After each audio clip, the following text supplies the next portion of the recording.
They say the worst storms don't break without warning, the air goes still first, the sky turns an unnatural color, and you tell yourself it's just your imagination. That's how it started for me, too, the small, almost invisible fractures running beneath the surface of the life I thought was unshakable. It was late September when I first noticed it. A Wednesday, cool enough that the leaves whispered down the sidewalks but not cold enough to see your breath. After work, I pulled into our driveway, our picture-perfect suburban home in Connecticut, and caught my wife, Emily, sitting alone on the front steps, scrolling through her phone. She didn't look up when I got out of the car. She didn't smile. "Hey, Em," I said, walking up, briefcase in hand. "Hey," she murmured without meeting my eyes, fingers tapping something unseen. A small thing. A nothing thing. Or at least, that's what I told myself. Inside, things felt muted. The kitchen, normally filled with the smell of her cooking and some indie folk playlist drifting through the speakers, was silent. Empty wine glasses sat by the sink. I noticed she'd changed into jeans and a loose sweater, casual, thrown together, but it was the way she moved that stayed with me. Mechanical. Distracted. Long day? I asked, trying to keep my voice easy. She shrugged, sliding past me toward the living room. Just tired. I wanted to follow, to push, but something stopped me. Pride maybe. Or fear. At dinner, she picked at her food. When I cracked a joke about her favorite show, she smiled, a small, polite thing that barely touched her eyes, and changed the subject. Later, in bed, I lay awake staring at the ceiling fan spin lazily overhead. She turned away from me, curled into a ball at the edge of the bed, her breathing slow and even. I reached a hand across the sheets, almost touching her back, and stopped. She's just stressed. It's work.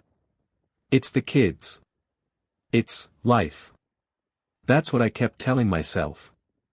Because the alternative, that something deeper was wrong, felt too dangerous to even whisper aloud. But the signs kept coming. Texts she'd quickly clear off her lock screen. Excuses that didn't quite fit, staying late at work, weekend errands that stretched into whole afternoons. Moments when I'd walk into a room and catch the flicker of a guilty expression, snuffed out in an instant. I started making excuses for her in my own mind. Maybe I was the problem. Maybe I wasn't being attentive enough, romantic enough. Hell, I even bought her flowers one Friday after work, lilies, her favorite, and surprised her at the office. She wasn't there. The secretary said she'd left an hour ago. When I called her, she answered on the third ring, breathless. "Oh, I just ran to the grocery store," she said. "What's up?" "Nothing. Nothing at all." I didn't confront her. I didn't accuse. I didn't even let her know I doubted her. Instead, I became what I hated most, a man waiting for something he couldn't name to collapse around him. I kept holding on to the belief that we were just going through a rough patch. That marriage was hard sometimes, you soldier through it. But deep inside, like a low, unrelenting drumbeat, a different thought began to take root. Something is very, very wrong. And sooner or later, I was going to have to face it. It happened on a Sunday. The kind of quiet, sleepy day that's supposed to bring families closer, lazy mornings, slow coffee, the smell of pancakes. Instead, it broke me. Emily had gone out for a walk, she said. Needed some fresh air. I stayed back, half watching some football game on mute, pretending not to notice how her phone kept lighting up on the kitchen counter. Curiosity is a funny thing. It doesn't roar. It whispers. It said, just a quick look. Just to put your mind at ease. So I picked up the phone. No passcode, she trusted me. Or maybe she didn't think I'd ever look. At first, there was nothing. A few messages from friends, a couple of group chats. And then, a thread marked with just a single initial, D. The pit in my stomach widened. I opened it. The messages weren't overtly romantic. They were worse, casual, intimate, familiar. Inside jokes. Shared complaints about being stuck with idiots. Plans for coffee, dinner. Little check-ins, miss you today. When can I see you again? My vision blurred as I scrolled. At the bottom, a photo she'd sent 2 days ago, her face glowing, hair tousled, the kind of look she hadn't given me in months. I stood there frozen, the room humming in my ears like a live wire. A minute passed. Maybe 5. When the door opened behind me and she stepped in, cheeks pink from the cold, I didn't even have time to think. I just turned, phone in hand. Her face drained of color. Who's D? My voice was low, almost calm. That scared me more than if I'd shouted. She blinked, opened her mouth, and closed it. For the first time in our marriage, she had no ready answer. She began. Stopped. The silence said more than any confession could. Finally, she straightened her shoulders, almost like she was relieved not to be lying anymore. It's someone from work, she said. Quietly. Carefully. Someone you miss when you don't see him. I tossed the phone onto the table between us, and it clattered loudly against the wood. Emily flinched. I swear, it's not what you think, she said, voice trembling. I let out a bitter laugh, one I didn't recognize. No. Because it looks exactly like what I think. She stepped forward, hands out as if trying to calm a wild animal. Nothing physical happened, Mark. I swear it. It's just been talking. I got carried away. Carried away. As if she'd tripped and fallen into months of emotional betrayal. I stared at her, this woman I'd loved since we were kids, who knew every scar on my body, every story behind them, and felt a canyon crack wide open between us. You lied to me. The words were a whisper, but they hit like a gunshot. Tears welled up in her eyes. She shook her head violently. I didn't mean to. I felt lonely. You've been so busy, and the kids, and work, Anne. Don't, I cut her off, voice shaking now. Don't you dare put this on me. She covered her mouth with both hands, sobbing. The sounds were raw, ugly. But all I felt was a hollow, yawning numbness.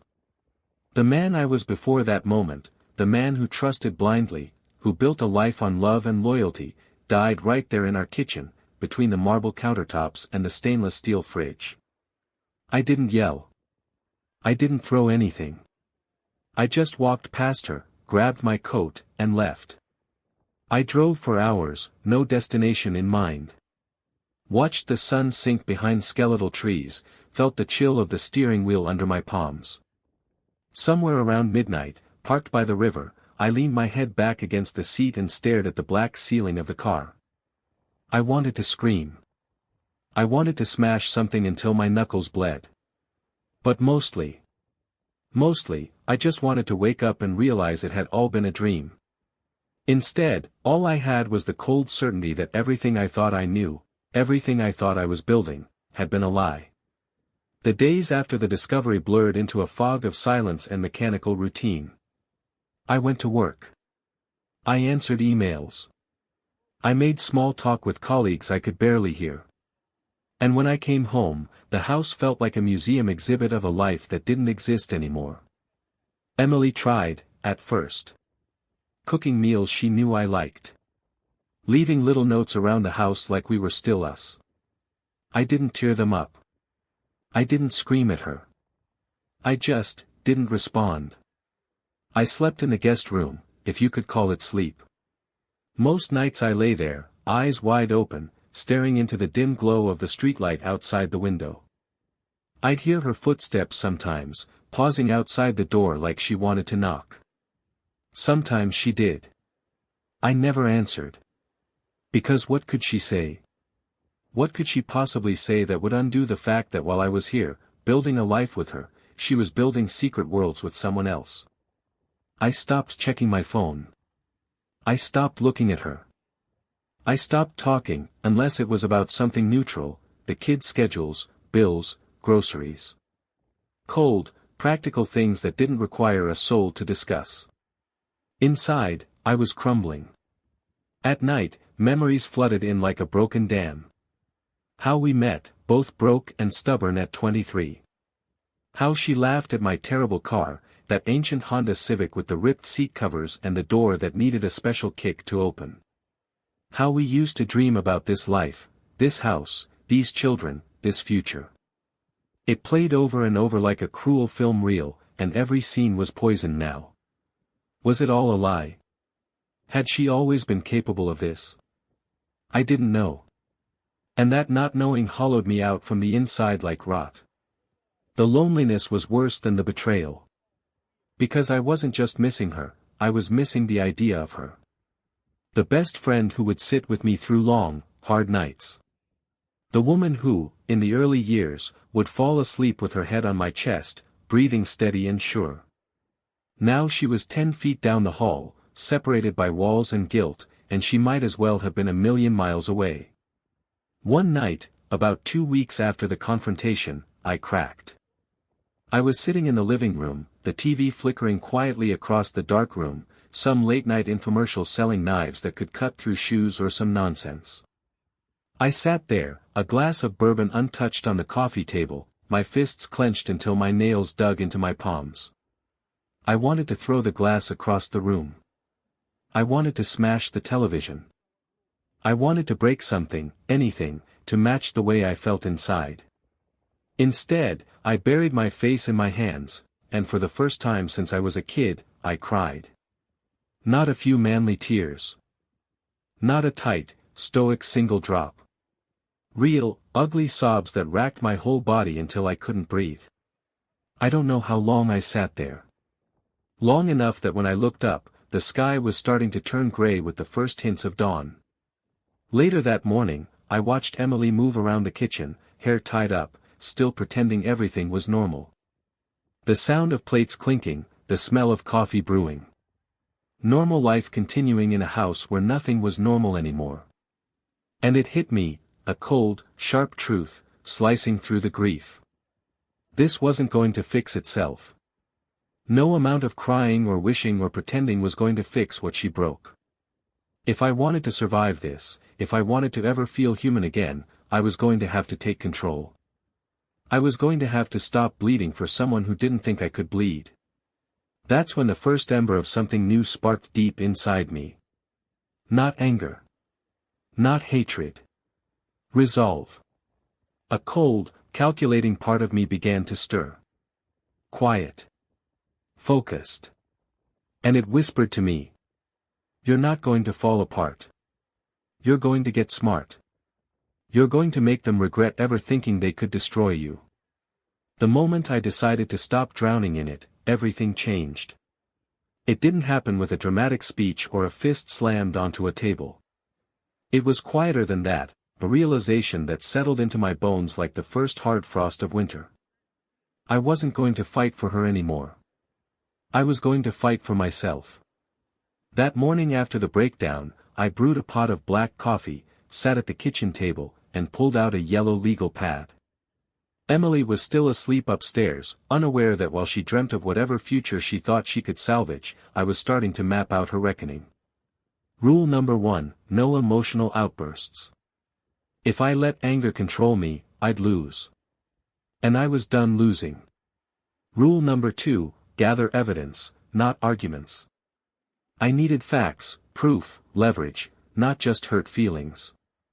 Rule number 3, plan for the long game. No rushed confrontations. No dramatic exits. This wasn't a movie. This was chess. And I intended to win. First, I needed to know exactly what I was dealing with. Was it still ongoing? How deep did it run? I'd seen the messages to D, but nothing concrete beyond that. Hiring a private investigator felt dramatic, but when I thought about it, what was one more indignity in a marriage already soaked in betrayal? I made the call. A small, discreet firm in town. The woman who answered had the kind of calm, no-nonsense voice you'd want in a storm. We set a meeting for the next day. Cash only. Low profile. I hung up feeling something I hadn't felt in weeks: control. That night, Emily sat across from me at the dinner table, acting as if nothing had happened. She asked about my day. She laughed, actually laughed, at a story about our neighbor's new puppy. If it weren't for the tiny twitch at the corner of her mouth, the way she avoided direct eye contact for just a beat too long, maybe I would have believed her performance. But I saw it now. All of it. Every fake smile. Every convenient excuse. Every crack she desperately tried to plaster over. And sitting there, eating spaghetti off plates we'd picked out together 8 years ago, I realized something chilling. She didn't know she'd already lost me. The investigator worked fast. Within a week, I had what I needed. Photos. Messages. A full report. Not just real name Daniel Harrington, but receipts, locations, timelines. Meetings at hotels under her maiden name. Late lunches that stretched into early dinners. A second phone line she'd registered in secret. Each piece of evidence was a nail in the coffin of the life we used to share. And the best part? Daniel was married, too. It wasn't just my marriage they were wrecking.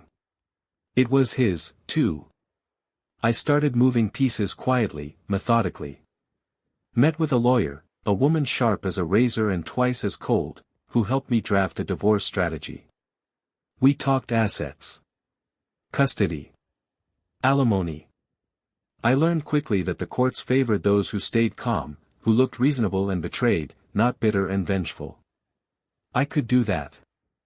I could become that man. I froze our joint accounts, opening a new one in just my name. Shifted direct deposits. Documented everything: text messages, emails, strange absences, discrepancies in her stories. All of it neatly organized, catalogued, ready for the day I would strike. In the evenings, when Emily floated around the house pretending nothing was wrong, I would watch her with a kind of clinical detachment. This woman, this liar, had no idea that every smile she faked, every meaningless conversation she initiated, was another thread tightening around her own neck. I started sleeping better. Eating better. I even caught myself smiling sometimes, real smiles, at the thought that maybe, just maybe, there was life after this nightmare. Because now, I wasn't just surviving. I was hunting. And patience, I realized, was the deadliest weapon of all. The first domino fell on a Tuesday. It was so small, so subtle, that neither Emily nor Daniel even realized the game had changed. But I did. And I savored it. It started with a message, an anonymous email sent to Daniel's wife. Not wild accusations, not angry rants. Just facts. Photos. Dates. Receipts. Cold. Precise. Unarguable. No threats. No demands. Just the quiet placement of truth into her hands like a ticking bomb. I didn't need to tell her what to do with it. People have a funny way of handling betrayal once the mask falls off. Meanwhile, at home, I kept up appearances. Smiling politely at Emily over dinner. Asking about the kids' school projects. Letting her believe she was pulling one over on me. It was almost pathetic, watching her.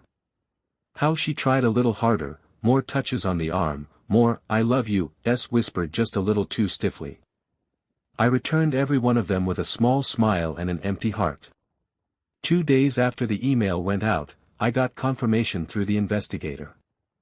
Daniel's wife had confronted him. The fallout had been nuclear. Turns out, Daniel had a lot more skeletons in his closet than just my wife. Workplace harassment allegations. Financial misconduct at the company where they both worked. Icing on the cake. By Friday, Daniel was under an internal review at his firm. The whispers started, quiet at first, then louder. Emily didn't know yet. She still floated around in her little dream world, thinking she was getting away clean. But her world was already starting to rot from the inside out. I had timed it perfectly. The next week, Emily got called into a mandatory meeting at work. She thought it was about a new project. She even asked if I could pick up the kids so she could stay late. I agreed with a warm smile. Because I knew it wasn't a project meeting. It was a corporate investigation. And they had photos. Texts. Witnesses. It wasn't just the affair, it was the ethical violations, the blurred lines of favoritism between her and Daniel, the damage to the company's reputation. It didn't take long for the company to decide. Termination. Immediate. No severance. The night she came home after being fired, she looked hollow. Her coat hung limp in her arms, her eyes glassy. For the first time in years, I saw something genuine on her face. Fear. "Mark," she said quietly, I lost my job." I looked up from the newspaper I wasn't really reading. "Oh," I said, keeping my voice carefully neutral. "What happened?" She stumbled through some story about a misunderstanding, a vindictive coworker. I nodded sympathetically. Made her a cup of tea. Inside, I felt a quiet, brutal satisfaction settle deep in my chest. This was only the beginning. I didn't gloat. I didn't rub her face in it. That would have been too easy. Instead, I waited. Waited while her phone buzzed with furious texts from Daniel, who was too busy trying to save his own crumbling life to help her. Waited while the walls she thought were so solid began to crack and peel. Waited as the full weight of her choices slowly, agonizingly, crashed down on her shoulders. One night, maybe 2 weeks later, she sat across from me at the kitchen table, twisting her wedding ring around and around her finger.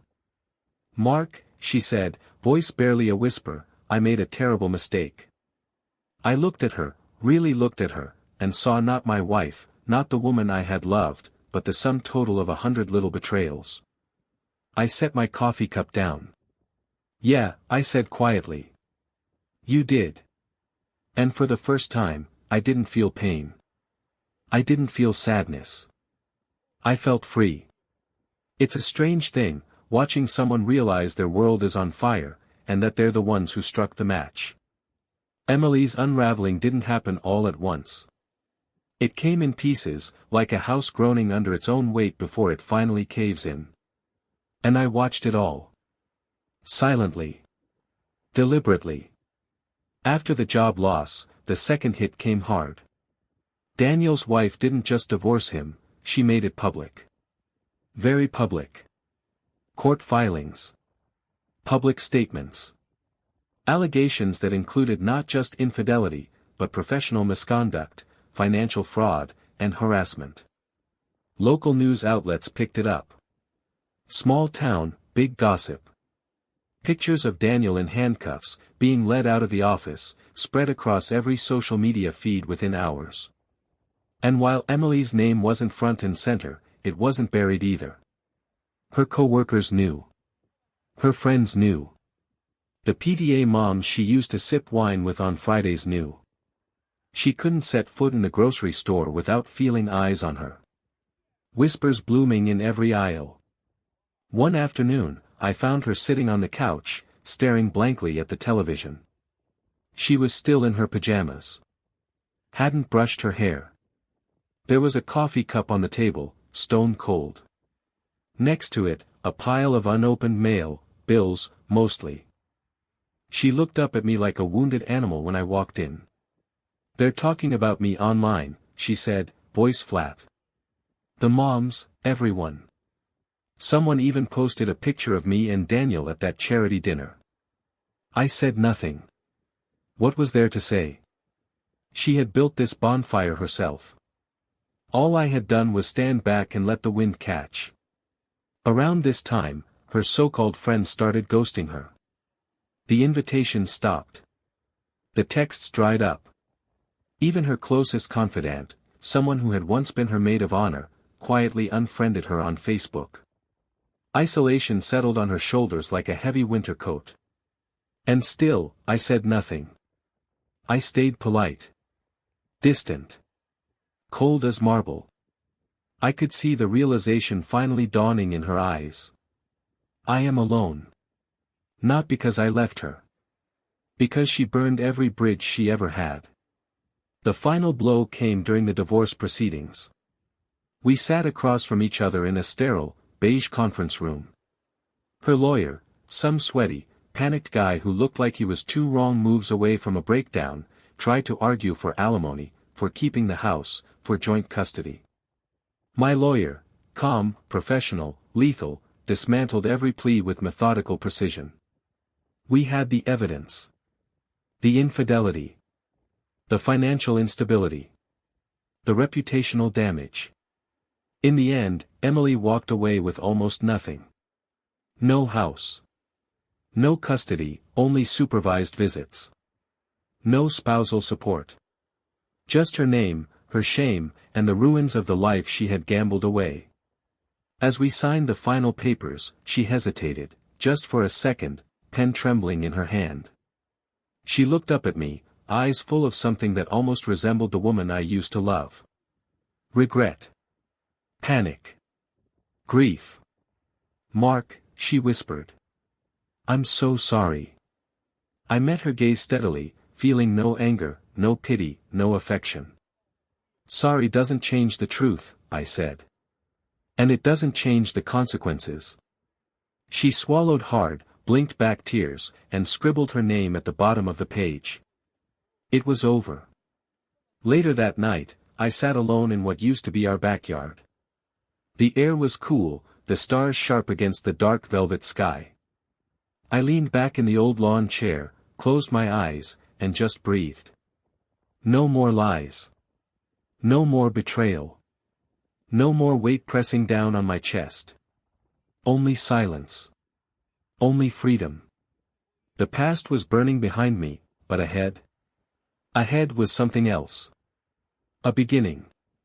Freedom doesn't arrive with fireworks. It's not a sudden, sweeping sensation, like the movies would have you believe. No, real freedom comes quietly. In the small hours of the morning, in the stillness after a long, hard storm. It settles on your shoulders like a warm jacket, fits your skin in a way betrayal never could. A month after the divorce was finalized, I moved into a small but beautiful townhouse across town. Nothing fancy. 2 bedrooms. A small patio where I could sit in the evenings with a cold beer and just be. It wasn't the home I thought I'd grow old in, but it was mine. Uncomplicated. Unstained. Every piece of furniture, every book on the shelf, every mug in the cupboard, I chose all of it. No memories clinging to the walls like old ghosts. Just space. Just peace. One Saturday morning, I woke up before sunrise. No nightmares. No heaviness. I made coffee, pulled on a hoodie, and went for a walk down by the river. The air was sharp and fresh, the world still tucked under a blanket of mist. As I walked, I passed other early risers, joggers, dog walkers, fishermen unpacking gear. People living their lives, just like me. For the first time in a long time, I didn't feel like an outsider in my own story. I felt alive. Sometimes memories of Emily flickered through my mind. Good ones, even. Those early years when love had been simple and pure. I didn't fight them. I didn't hate her anymore. But I didn't forgive her either. Some things, you don't forgive. You accept. You learn. You carry the scar, and you wear it like armor. Forgiveness isn't owed. And closure isn't a conversation. It's the moment you stop needing an apology to move forward. And that moment had come. Later that afternoon, sitting on my little patio with the sun setting low over the trees, I pulled out a notebook, the same one I had used during those dark days to chart my strategy for survival. Only now, the pages were blank. No plans for revenge. No lists of evidence or courtroom tactics. Just possibility. I scribbled down a few ideas. Start traveling again, solo. Take the promotion I'd been too distracted to pursue. Finally learn guitar like I always said I would. Spend more time with the kids on my terms, as the father they could depend on, steady, unbroken. The future wasn't a destination anymore. It was a road stretching out ahead of me, wide and open. And I wasn't chasing anything. I wasn't running from anything. I was simply walking forward, steady, unafraid. For the first time in years, I belonged entirely to myself. No chains. No shadows. Just me, the fading sun, and a life still unwritten.